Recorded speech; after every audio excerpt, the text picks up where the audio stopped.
This is Behind the Swipe, the podcast that takes you inside the lives of real men and women over 40 who have taken the plunge into the often murky and sometimes exhilarating world of online dating. Each week, we explore new topics through the experiences and expectations of real online daters just like you. I'm your host, Hoyt Prysock. Join me as we peel back the one-dimensional dating profiles to discover the real men and women behind the swipe.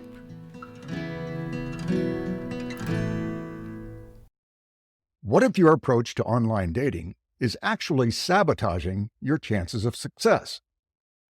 We often immediately set about building out our filters to limit prospective partner matches to only those that meet our exact, strict criteria. They must have a degree. They must be 5'10" or taller. They must be between 52 and 56 years old. Can't be a Trumper, and on and on and on. Now, certainly, it is important to define your absolute must-haves and your red lines. For example, if you're a wine connoisseur, you probably want to rule out teetotalers. But my guest co-host this week, Christine Baumgartner, says that most people take this way too far, and it's hindering their success in online dating. She encourages people to focus on themselves first, with a set of tools and exercises designed to make you the perfect catch for the exact kind of man or woman you're hoping to find. In fact, the name of her company is just that, The Perfect Catch. Christine is a dating and relationship coach, and she's also a life coach. Her approach is unique and powerful. My conversation with her was packed with insight, actionable advice, and charm. I found her so delightful that I did not want this conversation to end. So, without further ado, I bring you my conversation with Christine Baumgartner. Christine, thanks for joining us on Behind the Swipe. Thank you so much, Wade. It's really a thrill to be with you. Let's dig straight into this topic today because there's a lot of meat here that I want to cover. So I think people in general who are about to go on an online dating site have one standard approach, and that is, I'm going to put all of these check boxes together and I am going to say, I want a partner that's X or Y or Z. And they build this idealized human being in their minds and in their profile requirements. And all of that work that they do when they put themselves out there is really outward focused. They're looking at, okay, how do I find somebody that really matches that? Oh, I'm going to throw this one back. He didn't make it on the third most important thing that I've got. And you take a little bit of a different approach with your clients, which is to say, okay, that's important.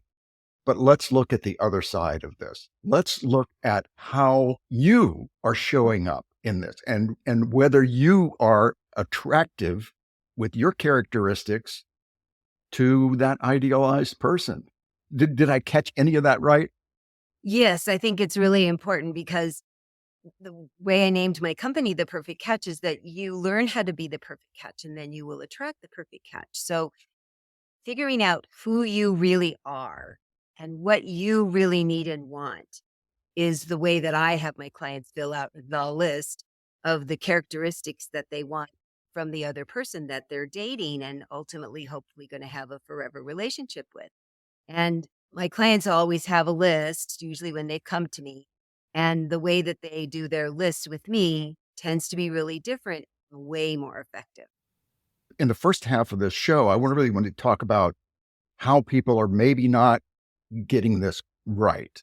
And then the second half of the show, I'd really like to dig into your process here and talk about the exercises that you take people through, the coaching that you provide during that process of dating that kind of helps them keep on track and helps them really learn more about themselves in the entire process. Well, how can you change something and make it better if you don't already know what that something is? You realize it, you put it in the front of your brain, you become really conscious of it. One of the things that I tell people is, let's pretend that you're in California and you want to drive to New York, but you think it's weird to be in California. And so you're going to pretend that you're in Florida So now when you put in your GPS from Florida to go to New York, you're not going to end up in New York. You're probably going to end up in the ocean, or you're going to end up in Canada, but you're not going to end up where you were. So figuring out who you are and where you are really.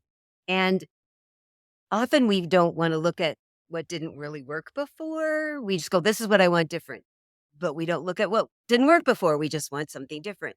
So we keep dating often, the same people over and over, or having the same unpleasant thing happen, or we don't meet anybody, or we're afraid to even start because we've heard all the horrible stories. So when you keep meeting the same person over and over again, which is what I did personally before I met my late husband, it took me a while to finally go, well, maybe it has a little bit to do with me. So if you have hurts, or you've had bad experiences, even just you're growing up and you didn't see good relationships, or you haven't had good relationships with friends or coworkers, as well as romantic, that's the way that you're approaching your relationships now. And that cannot have a good result. Uh-huh. And one of the things I found out when I was doing this more conscious way of dating, we have people often say, I don't want to date anybody with baggage. And I said, well, then they're going to be two, because everybody's got baggage. And really looking at what your baggage is doesn't make you a bad person. It makes you somebody who wants to grow. So when I looked at my baggage, because I'm a really visual person, I discovered I had this U-Haul truck follow me around that had the stuff in it from a house full of family of 5 people. And that's a lot to be dragging around, period. And certainly a lot to be putting on somebody else. So figuring out how to go through my personal baggage, I say get it down to the size of a bag that would fit in an overhead bin on an airplane is advisable. Oh, So that's a great analogy. thanks. It's one of the ways we keep stumbling along when we go, but why is the wrong person showing up? And there's only these kind of people. There's only bad men. There's only bad women. Nobody wants to make a commitment. They all are mean. They're all narcissists. That's the catchword. They all only want sex. They only want my money. Yeah, there's people out there. Online dating, next to you at the grocery counter. They're everywhere, but it's really a small percentage. But if that's all you're seeing, and I'm telling you it's a small percentage, then maybe it's like, oh, maybe it's me. Maybe it's what I think I need. Maybe it's what I feel like Uh-huh. the attraction. It's really wild what I personally discovered, because I wasn't a coach then. I just was somebody dating to figure out for myself and then figure out how to teach other people, because we are uneducated. We're smart people, but anything you've learned how to do in your life, drive your car, use your phone, do your job, you went to school, you had somebody teach you, and people just believe that they should just know how to date. And we're not very good at it for a lot of these reasons that I'm stating. So what do people mostly get wrong in your experience? Or what are the misconceptions that somebody that, oh, maybe they were divorced 2 years ago and now they're maybe ready to go meet somebody? What are the general misconceptions that you see out there with prospective online daters? That chemistry is enough. It's not. Because what will happen is chemistry has us put on rose colored glasses and go into a hormone fog. And you cannot see red flags if you put on rose colored glasses. It's a physical impossibility. So we ignore things that are warnings. We won't ask the hard questions. We don't even know the questions to ask. We go, wow, we both like Chinese food and we like Mel Brooks movies. We should think about a future relationship, without thinking about what are the other really important things to you. Because so many of the things that come up that are problems, they didn't ask later. The problems later. They didn't ask. They didn't even know to ask. They were afraid to ask. They've gotten in so far, they're afraid the other person's going to leave if they ask. And I think that that's the biggest thing, not knowing what you really need and want, and then not finding out if the other person can do that. And it doesn't make them a bad person if they can't. It just makes them maybe not right for you. But if we don't ask, how will we know if they can meet us somewhere in the middle? And how will we know if they can't? So much of what I see is you're not clear about what you want. And if you're not clear about what you want, then you'll settle. And nobody should settle when it's their heart. So Mhm. I think that that's a lot of the mistakes. And I think that they take dating so seriously in the beginning. The very first meeting, I'm going to meet my future person. I said, no, I have lots of advice about the first meeting. Or, do you know, he only talked about himself and he didn't ask me about it at all. But then the poor guy goes, all she did was ask me questions and I didn't learn anything about her. Lots of people won't go on a second date because this very normal thing that men and women do that they don't know how to do differently until I teach them happens. And they're like, well, I'm over this. And it's so unfair. They also think, do I need to figure out how different I'm going to be so that they'll like me rather Oh, than that's very interesting, right? being yourself? Be yourself. But no, I want to wear the outfit that's going to impress them. I want to show that I'm really educated about something that I don't really care about, or I'm going to be intimidated by their education, or it's wild. The conversations we have in our head about the other person that never includes them. How sad is that? Indeed. All the time. Even in marriages it happens, but it certainly happens on the first couple dates. So, Christine, one of the things that I think I've heard you talk about is being clear up front about why it is that you're wanting to date. Yeah. And there could be a number of legitimate reasons for that. Yeah. Not everybody is looking for marriage or a permanent relationship. And people move through different stages with dating, right? You might be dating for just the opportunity to go out on the town and have fun. Yeah. Perfectly legitimate. You Yeah. might be dating primarily for a sexual partner. Mhm. Perfectly legitimate. Yeah. But if you don't understand really what when you were just talking a moment ago, it's like, I don't remember who it was that said, well, if you don't know where you're going, any road will take you there, right? And that's how too many people, I think, approach dating. Yeah. Oh, absolutely. I think most people approach dating without a roadmap, Mhm. without any thought about, well, where do I want to end up? They all say, I'm going to know when I get there. I'm Mhm. going to know them when I meet them. And I think those are valid statements. They need a lot before them, though. You can't just go on those two things. You have to have, well, how will you know if you don't know what it is? If you figured out what it is ahead of time, you will definitely know when you meet that person. You'll definitely know when you get there. And Mhm. it, what you said is so important because we don't make a plan.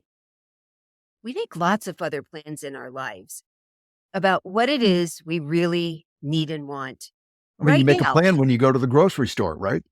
Yes. And then you might see something that, wow, I never thought about that. That's an interesting trait that person has if I put back at dating. Or, wow, I never thought about that. No, I don't want that at all.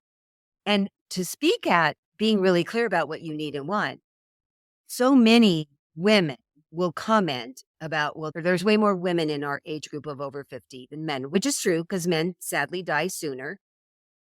And what's really interesting is there's been a couple of articles in big newspapers lately about this huge contingent of women over 50. They don't want a permanent relationship. They don't want a commitment.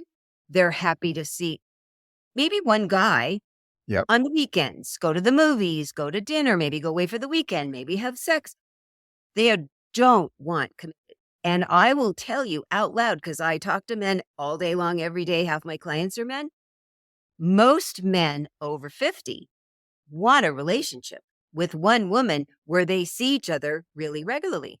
So, yes, there still are more single women than men available that want relationships, but the odds are so much closer than they've ever been because of this pocket of women that, for a variety of reasons, I would be happy to tell you, say no thank you to this kind of man, of which there are lots. So if women would believe this, they would stop feeling so negative about themselves that there aren't going to be enough men, and be more forthcoming about, well, I want this. I understand there's lots of men that want this if you're a woman that wants a relationship. And I think it's important to get the word out there. That's a great segue, because I had an opportunity this week to have a chat with an older gentleman that I'll call Keith. Well, rather than me tell his story, let's listen in on what Keith had to say. Okay. I was married for 40 years and it was like perfect. I had all my needs were met all the time. She was just a loving person, a rare bird. But she got cancer and she passed away in 2016. She was the last bit of support. So, Yeah. so it was. So I waited. I waited about, I guess about a year or so. I didn't like being alone. I needed affection. I needed to be intimate with somebody, not necessarily Yep. physically. Have companionship. Yep. Exactly. And after having that for all those years, you get pretty addicted to it. Maybe if I would have been a bachelor all my life, maybe I would think differently.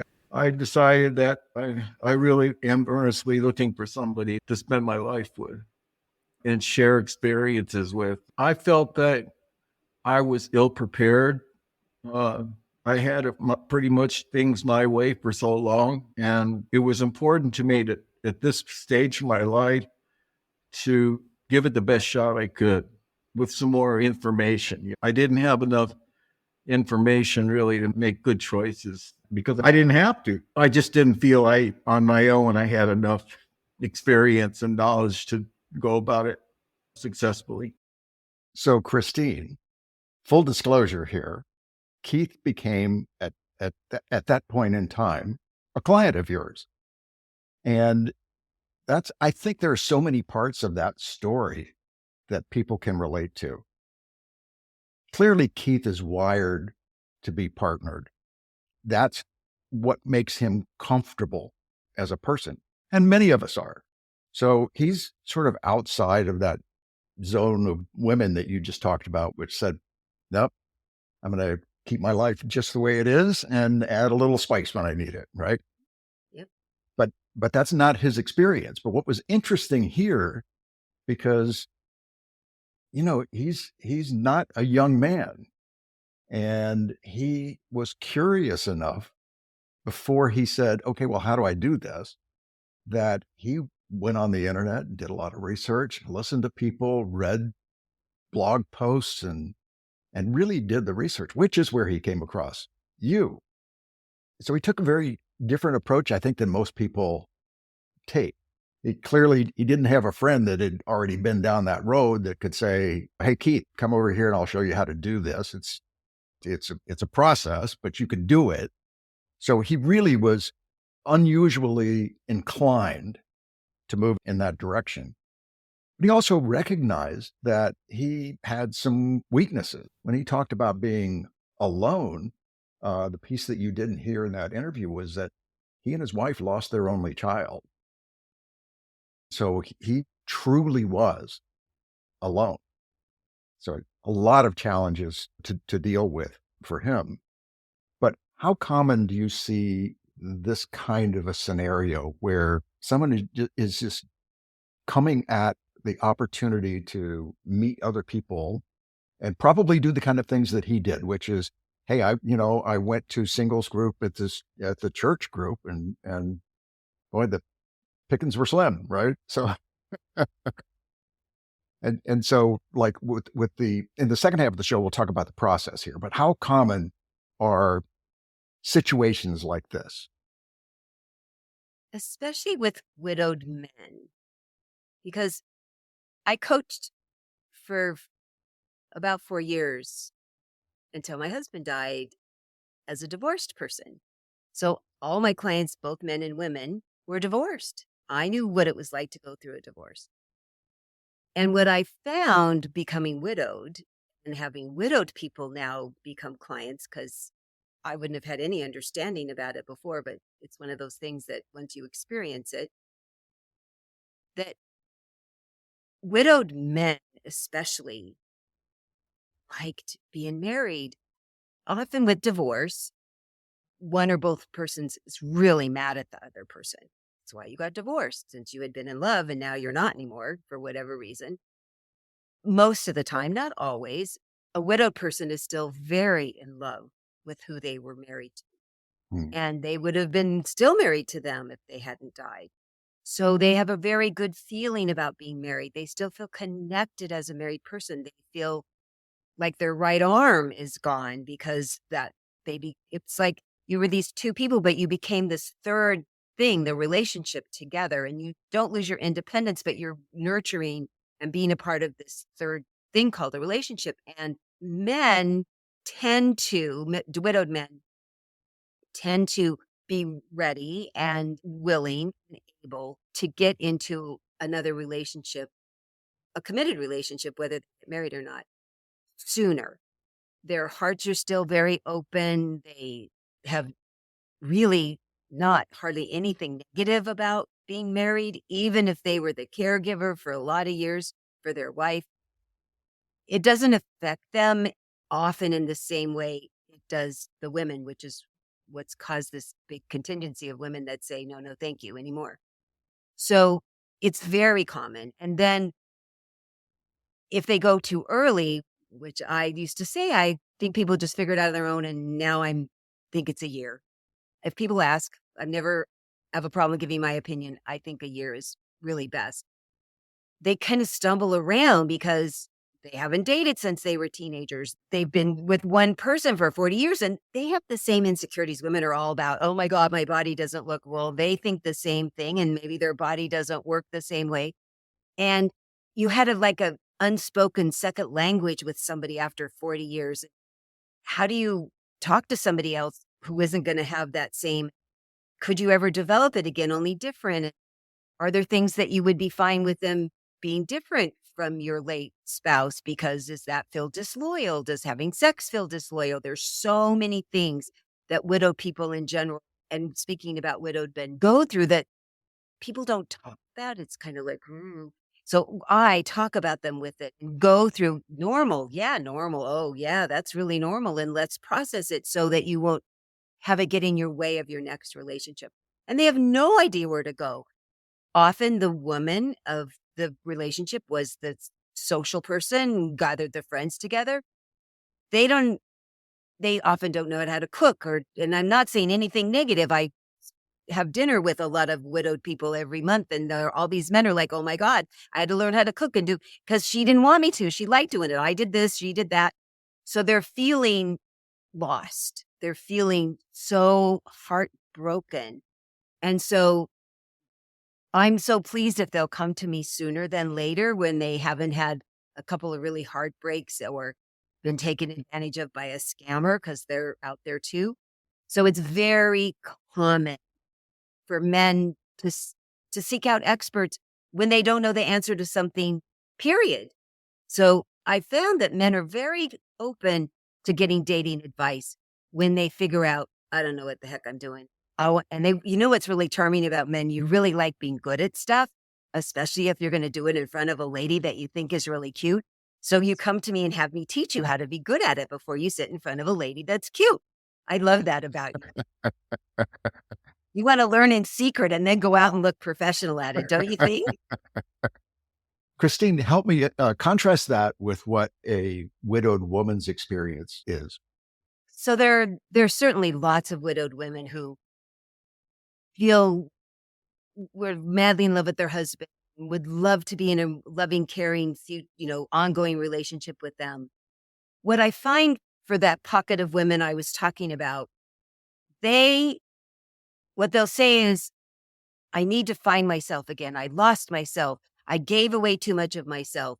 And I'm very sympathetic when they come to me and say that. And then I have the come to Jesus talk about whose choice was that? Because often I am a reformed one of those. We think nobody can do it as good as us. We want to be in charge. We're horrible at asking for help. I shouldn't have to ask for help. They should be reading my mind. They should see how hard this is. They should see how much work I'm doing. They should just know. If they loved me enough, they would just know why I'm mad, what I need. And I'm telling you, ladies, here and everywhere I talk, men do not have that superpower of reading our minds. Women, we can read each other's minds pretty well, but we'll still turn down help because we have somewhere sold a bill of goods of, if I have to ask, it doesn't mean as much. They don't really want to. I want them to really want to. So there's this fun movie called The Breakup with Jennifer Aniston. I never can remember his name. Where she's all mad. She threw this big party at their apartment and she's in the kitchen banging around with the dishes and he's playing a video game on the TV and she comes out and she's so angry. And he goes, "Ooh." And she goes, "I'm in there doing the dishes all by myself." He goes, "Yeah. Well, you need to come help." And he goes, "Okay." She says, "And I want you to want to do the dishes." And he stops and he looks at me and he goes, "I am never going to want to do the dishes. It's just not me. But if it would make you happy, I would happily do the dishes." So I tell women, men's highest priority is to make us happy. So when you speak, men have taught me, like Twitter, short sentences that get to the point. It would make me so happy if you blah, blah. They will do it in a heartbeat, especially if you say thank you and you're going to be in a good mood after. So we overdo. We are overwhelmed. We do too much and we're damaging our adrenal glands. We're exhausted all the times. Something men don't know is women brag about how long we can wait to pee. We can wait hours because there's all these other things that take priority over our physical health. Men would never wait to pee. You'd be like, why? Why are you waiting? So my job, one of my big jobs, is to keep expressing to women how important it is to put yourself first, like the oxygen mask on the airplane. And please ask for help. Please delegate. Because when I have these women who say, all right, I'm sick of being alone. I really don't think I want to give up my independence, but I've heard you're really good and talk to me about dating. I start out with, we're not going to talk about dating. We're going to talk about, you're going to get massages. You're going to take baths. You're going to let somebody else load your dishwasher and not complain. You're going to go take a bath while they load your dishwasher. And they're tortured at first, but then I go, so do you have a little more energy? Do you feel a little more cared about? Do you feel more loving and caring about the people that come and help? It's like, yeah, I said, see? So I am offering a fix. Sorry, I'm not supposed to do that yet. But part of what I get frustrated about is we shoot ourselves in the foot. I know there are women that never want to have another relationship. I honor that. But they're making the decision because they don't feel a need to have somebody. But the ones who are doing it because I give up my independence, they take over my life, they're only looking for a nurse and a purse, they're wrong. And I just want them, if you're going to still make the decision not, I want you to make it with all the information available. Because what you're making the decision on is so limited. And it's limiting your life. It's so limiting that you think you have to do every single thing for yourself and the entire world or it'll stop spinning. I was one of those. I'm a so reformed one of those people. And I understand where they come from. So yeah, it's really hard because they're running themselves down by running their lives this way, that pocket of women. I'm sure you've met a few. Oh, just a few. So that's some great advice, Christine. It's probably a good time for us to take a break here. And in the second half of the show, I want to see if we can reverse engineer this whole successful dating process. And we'll hear again from Keith and some of his growth in the second half of the show. So we'll be right back. Recently, I spent some time at the Podcast Movement Conference in Denver, Colorado. And there I had the opportunity to meet a ton of great podcasters. And I wanted to take the opportunity here to share a few of their stories. So today I'm joined by Heike Yates. Heike has a podcast called Pursue Your Spark, and I just find it fascinating. And I asked Heike to join us today. Heike, you're Hi. almost two 100 episodes into your podcast. Tell us Yes. about Pursue Your Spark. Oh my God, I love Pursue Your Spark. And it was a labor of love, but it just seems to resonate with so many women in midlife. And I help them move more, eat better, and have more energy daily. But most importantly, to let go of old beliefs, the old beliefs that hold us back to reach the dreams we want to reach and the goals we've set for ourselves. Well, Heike, I find your podcast very inspiring, and I know our listeners will too. Oh, I'm so glad. I'm so glad that you're inviting me here to share with your listeners what I have to offer to help all these women in midlife get unstuck. It's such an exciting time in our life. Check out Pursue Your Spark wherever you get your podcasts. I am back here with Christine Baumgartner. Her company is The Perfect Catch. Christine is a dating coach, a relationship coach, and a life coach. And if you caught the first half of the show, you know how infectious her personality is. I just love being here with you. Thank you. You too. Thanks. Your wife is so lucky to get to live with you all the time. Well, and she tells me that. So I really feel appreciated. So in this half of the show, what I really wanted to do is to go back to one of the first things that we talked about, which is that maybe people have this whole process of online dating kind of backwards in their minds, that they're unprepared and they jump in because they're just looking for that perfect person, and they're only focused on that other person and not how they interact with that. So I want to kind of take that apart.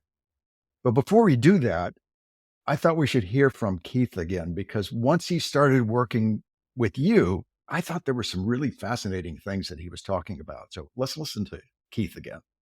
I was pretty low on self-esteem. Christine helped me build myself back up a little bit because I really felt like after this failed dating experiences I had, I wasn't too sure about myself. I mean, first of all, confidence in a man of any age is an attractive quality to women, I right? think so. I know so. She helped me overcome that fear.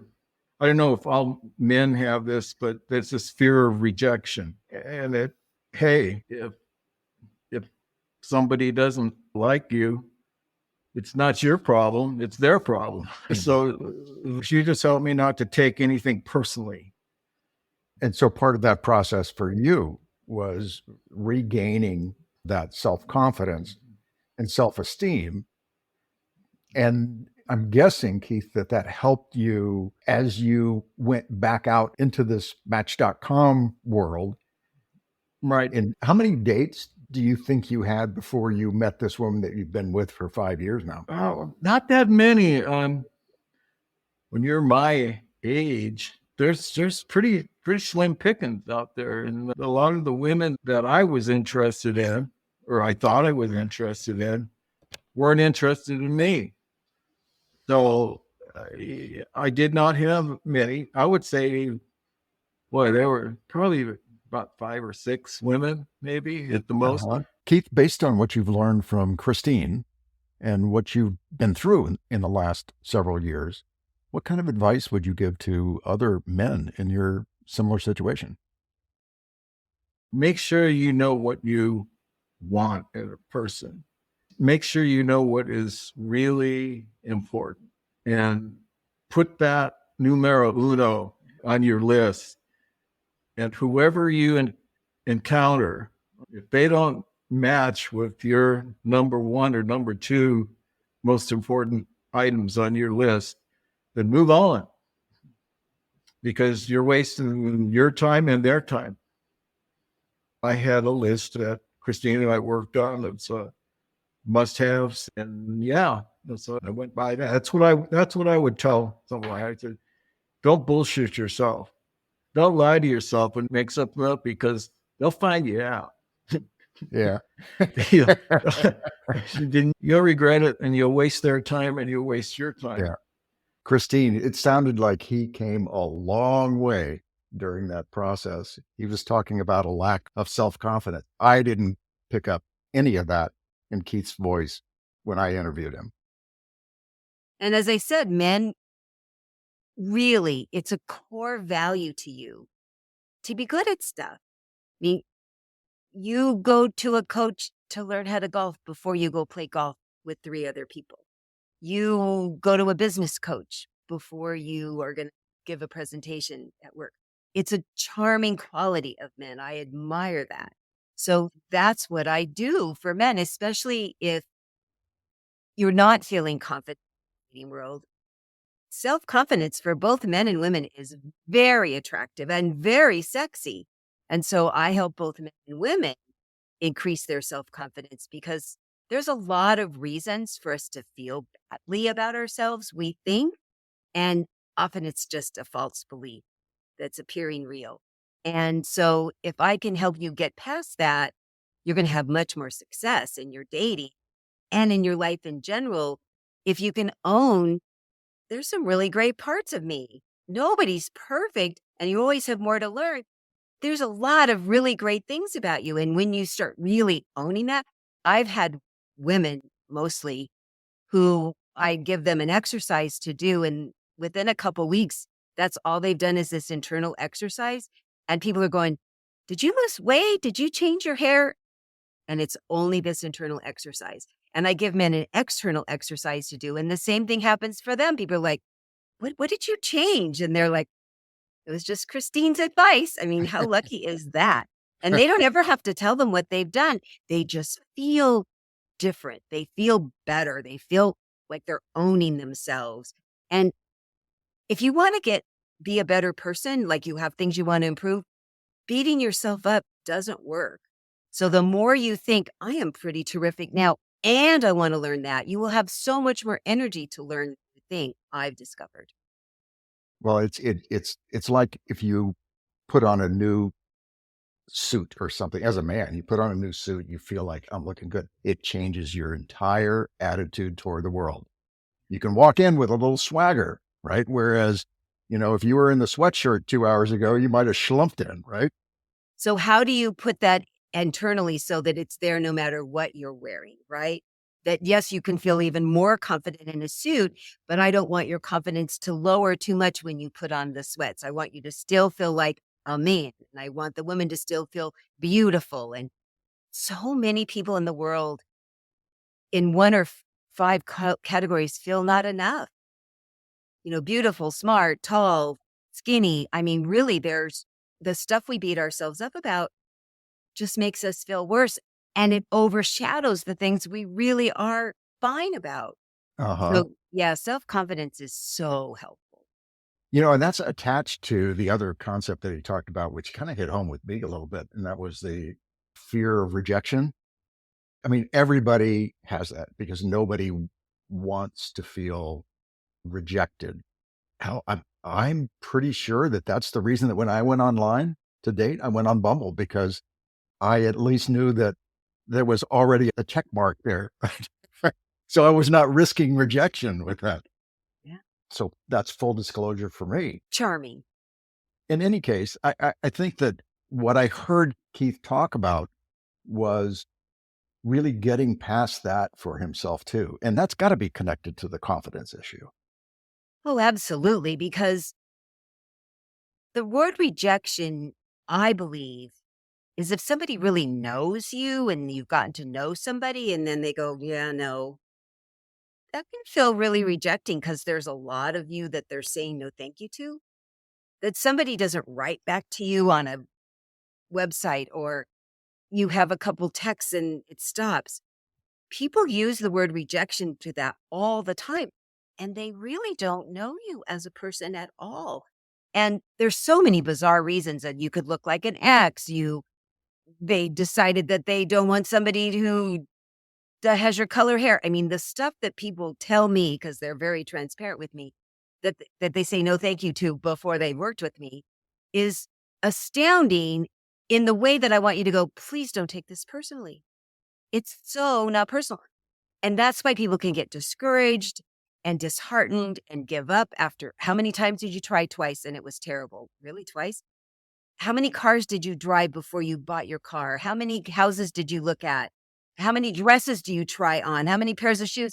that you do 2 times and you get discouraged just because you've put so much importance on this person who they haven't earned the right to have you feel this way about them yet. So I put things in perspective. When you have it in perspective, you go, oh, well, I can go into this with an open mind and not an open heart. People say, I wear my heart on my sleeve. I go, well, I think God had a different idea. He put it inside your body behind ribs. So somebody needs to work at having access to that. And you need to stop putting it on your sleeve because he didn't think that was a good idea. So one of the things I'm going to say out loud is, when you approach a new person, the 2 things, you're not looking for a partner, you're not looking for a husband, you're not looking for every person that's not on the list of the first meeting. The first meeting is how much you're going to learn about yourself. We've talked about who you are and what you need and want. Let's see how you do in the real world. It's an experiment. It's a fun journey. It's not to be made fun of you. It's not scary. You're like, how comfortable was I? Wow, could I really start asking questions? Maybe I need a little more coaching around that. Or, wow, I got some really interesting answers.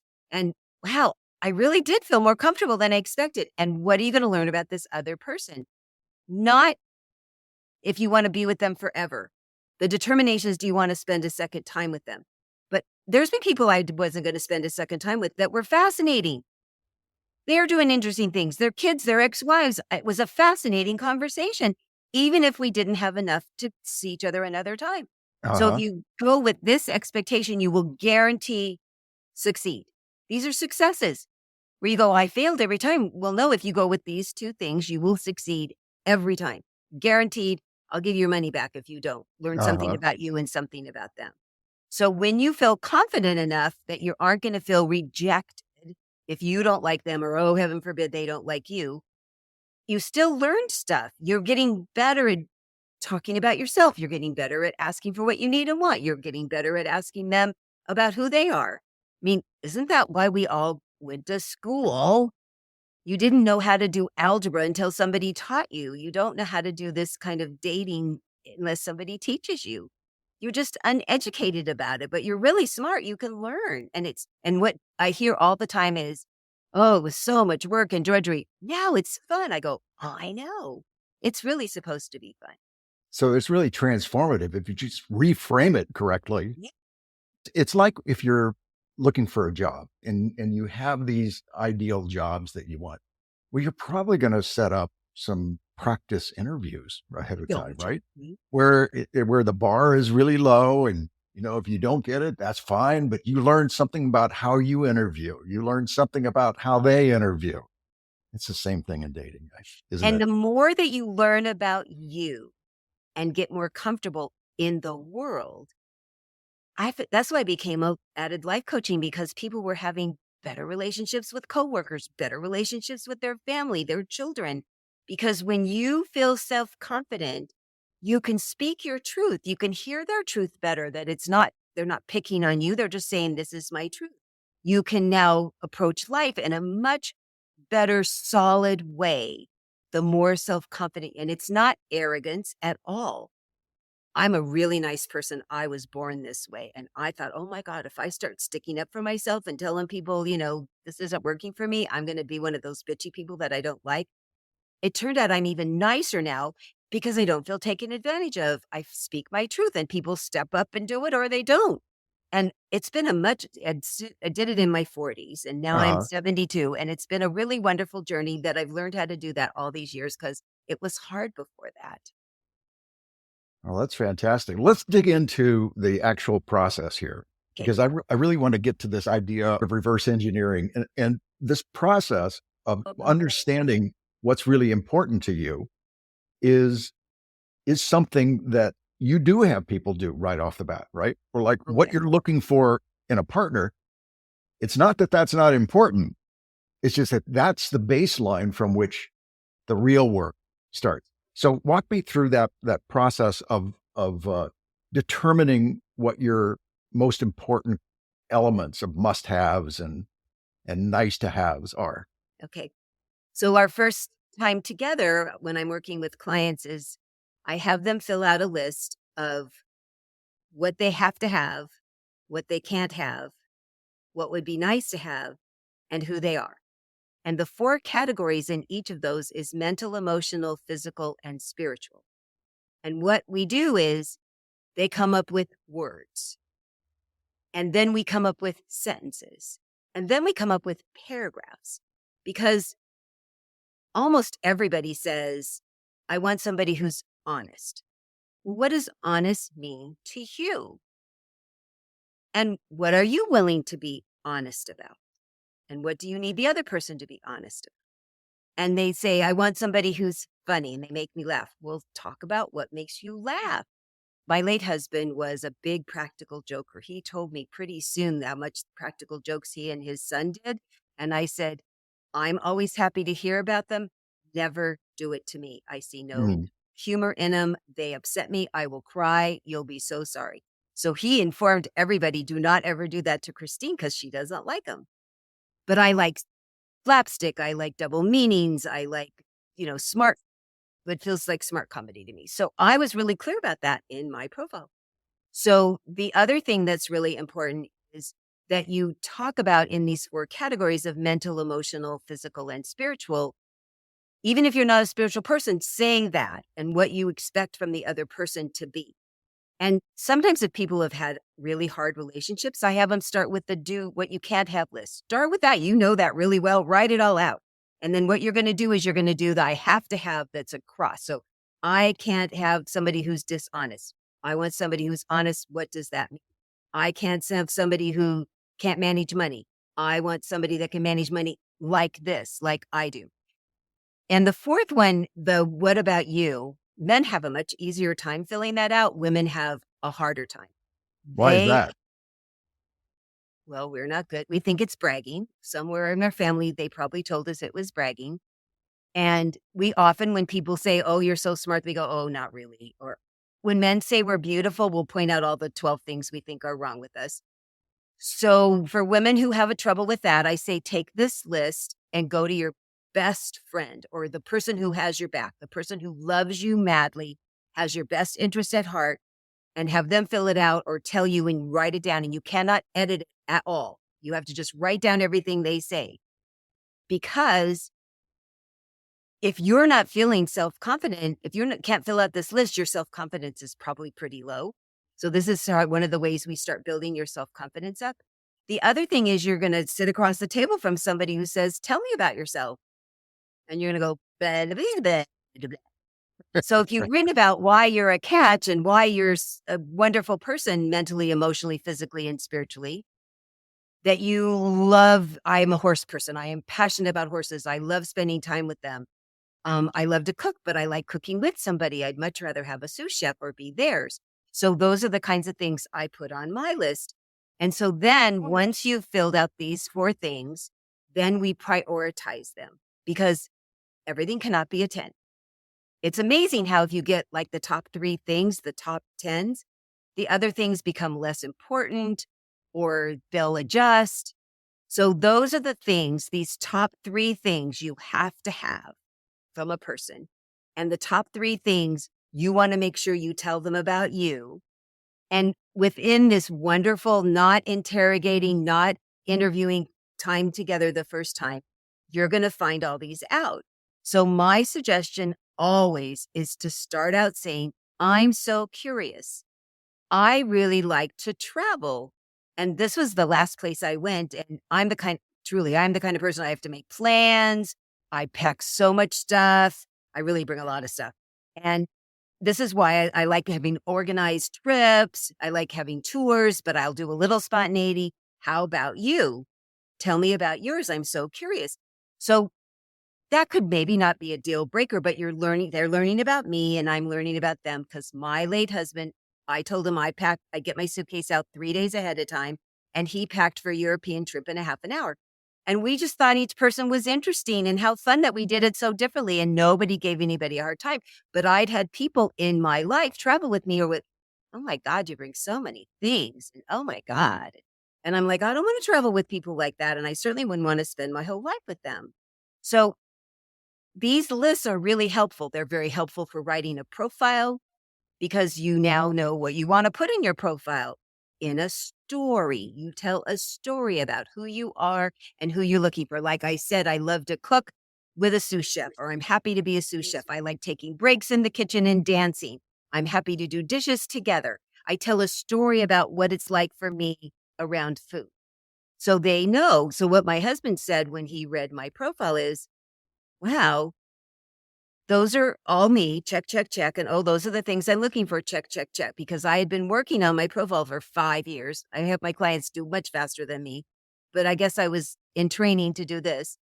So that when you're really clear about who you are and what you really want and need, the right person goes, oh, yeah, that's me. I mean, that sounds like that's what happened with you and your lovely wife. That That's you right. looked at each other on your profile and then met and talked to them. Geez, look at this person. They're so for me.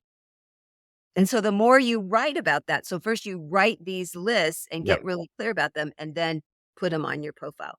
It works really well. That's what Mr. Keith did. So I remember in the first date that I had with my wife, Katie, that one of the things that she said at the end of the evening was, you know, it feels like we grew up on the same street, which that has so many positive connotations that I feel like I know you. And if you can get to just meeting somebody and knowing, regardless of whether that's a prospective romantic partner or not, that's a gift from the universe. It always is. It's amazing. It's so amazing. And so we don't want to have everybody think that's how it has to be on the first date. Mine was not that on the first date. Yeah. I had to grow in love with my husband. He fell in love much faster than I, but that's not surprising. He's a much more fast moving person than he was than me. I've always been a pokey person about everything. But what I told people was from the first lunch, I was like, I like him. I like how I feel with him. I like what he says. I like the questions he asks me. I'm really looking forward to seeing him again. And I felt like that every time. It just took me a while to fall in love. I Uh-huh. fell in like pretty fast. So I love when I hear stories of people go, wow, right from the beginning. And I'm going to tell them that's not for everybody. And don't say no, thank you if it doesn't happen right away. Because liking the other person, my brother and sister-in-law have been married for almost 49 years. And the lady I ride horses with every week has been married almost 60 years. And they like each other to this day. So they're their favorite people. They have separate lives that they do lots of things, but they love being together. That's what you're looking for. That's why chemistry is not enough. You have to also like them you have to go, well, this is a person I could like. I could like them. I want to see them again. They Yeah, seem likable. They seem like the kind of person I would like. That's a great place to start, don't you think? absolutely. There isn't the other side of that, which is where there is one aspect that you find so attractive in those early meetings that the oxytocin kind of kicks in and clouds the rest of your vision. That chemistry, her hormone fog, rose-colored glasses. It's what I really watch with my clients. I am their sane side throughout their dating process to say, I hear how excited you are. Let's just ask more questions. I'm fine that you're so excited. Let's just ask more questions. And it's sad when it doesn't work out. Yeah, Eventually they do find somebody, but when it doesn't work out, they're not devastated. Because you can be really devastated if you've gone from 0 to 65 in 2 dates and seen this huge future and they don't work out. Then, so if you think, this is how much I'm willing, this is how much I like them, you have to be this much willing to hurt. It's always even. yeah, If you're going to zoom this far, then have they earned the right to you hurt this much? My husband earned the right for me to be heartbroken because I loved him that much when he died. So that's the way to look at it. It's yeah. not very romantic, but getting your heart broken over and over isn't very romantic either. Oh my gosh, I know so many couples that really started out, I would call them friends. They knew that they were going to be friends. They knew they were going to be friends. And as they got to know more of each other, that's when the love really kicked in, right? And that's the majority of people for yeah, sure. and they're fantastic couples. These Oh, ones that I'm thinking about, they're you would say they're made for each other. you That's know? how my brother and sister-in-law are. Yeah. Yeah, they were very, very good friends in the beginning. They met in college. It just was an evolution.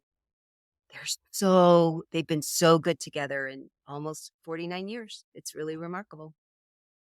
So, Christine, when you've got these lists and you've got your characteristics and you've got the desired characteristics from this prospective romantic partner, is it valuable to try to look from the eyes of this prospective partner at you?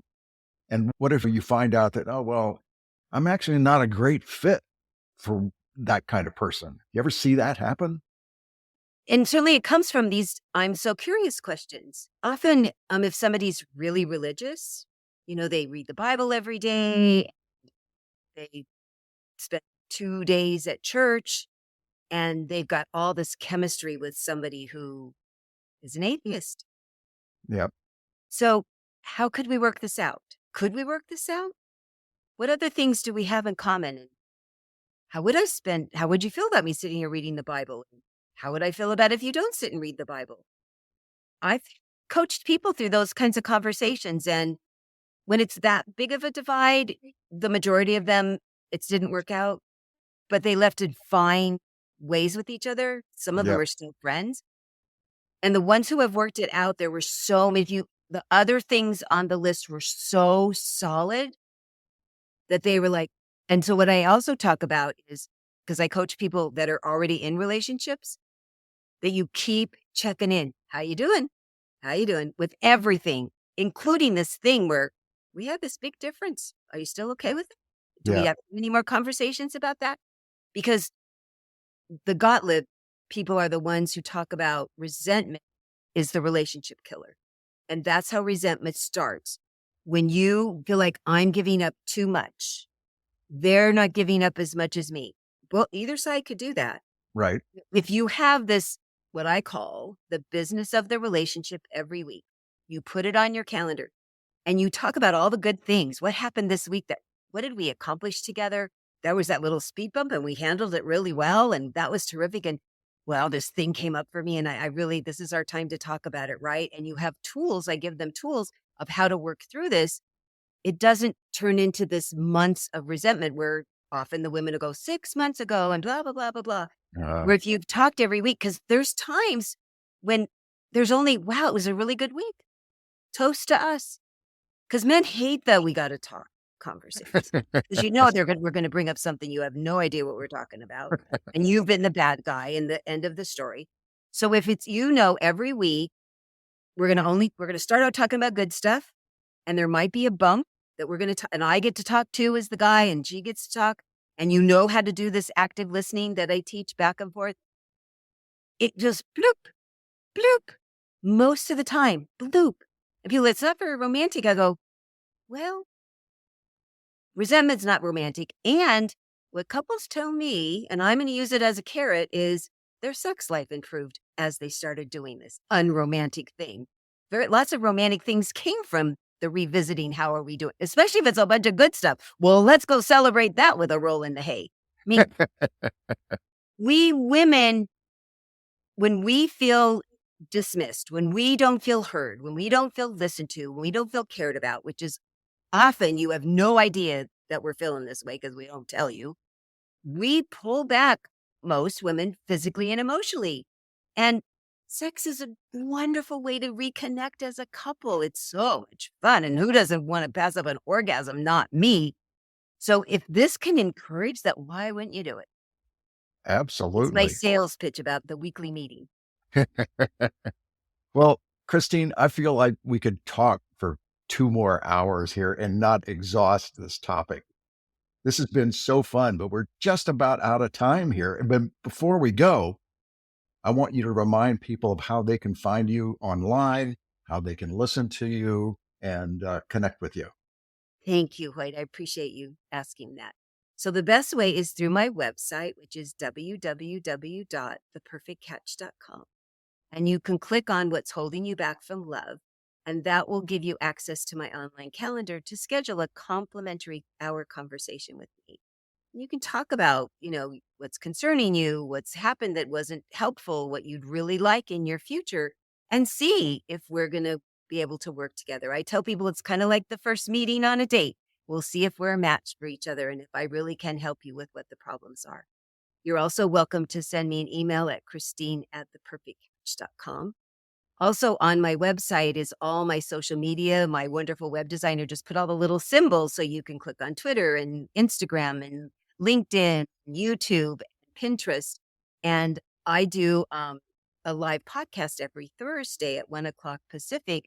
And there's a link to that. So you can see my podcast every week where my co hosts vary. So you get a male and female point of view like this on all sorts of dating and relationship questions and concerns that people have. And we have a whole library of almost 150. We've been doing it for 3 years now.